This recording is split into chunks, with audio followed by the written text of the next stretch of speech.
เป็นเตยหอมนี่ก็เอามาปลูกในสวนในพื้นที่การปลูกเตยเขาก็ต้องมี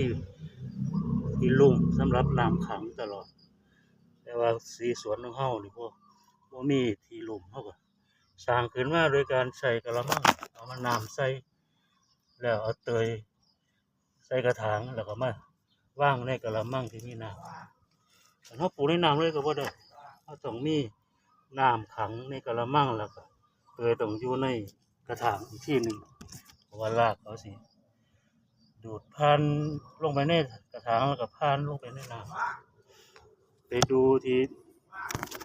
หน้าเตยที่เขาทำน่ะคือเขาสิเอาน้ำขังไว้ครึ่งต้นอันนี้ก็มาดีไซน์เฮ็ดคล้ายๆกันน้ำใส่กระถางกระมังใส่ต้น